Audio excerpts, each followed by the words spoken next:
যুক্তরাষ্ট্র ও ইসরায়েলের ভয়াবহ হামলা থেকে অল্পের জন্য বেঁচে যান ইরানের নবনিযুক্ত সর্বোচ্চ নেতা মোজতবা খামেনি। তবে নিহত হয়েছেন বাবা আয়াতুল্লাহ আলী খামেনি সহ পরিবারের অন্য সদস্যরা। হামলার সেই রোমহর্ষক বর্ণনা উঠে এসেছে ব্রিটিশ সংবাদ মাধ্যম দ্য টেলিগ্রাফের হাতে। ফাঁস হওয়া অডিও রেকর্ড থেকে জানা যায়, বিস্ফোরণের মাত্র কয়েক মিনিট আগে ব্যক্তিগত কাজে ভবনের বাইরে পা রাখায় প্রাণে বেঁচে যান মোজতবা খামেনি। তবে মিসাইলের আঘাতে তার পা ক্ষতিগ্রস্ত হয় এবং ধ্বংসস্তূপে পরিণত হয় পুরো ভবন।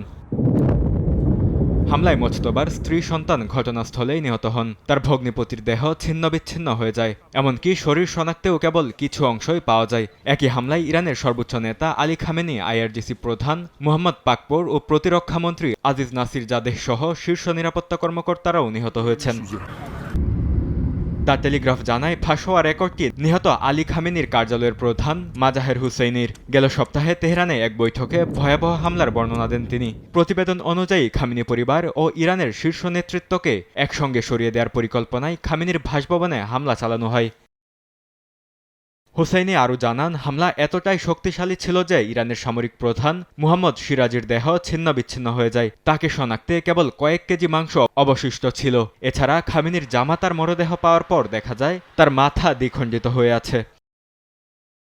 এদিকে মোজতবা খামেনির শারীরিক অবস্থা প্রকাশ্যে না আসা নিয়ে জল্পনা বাড়ছে।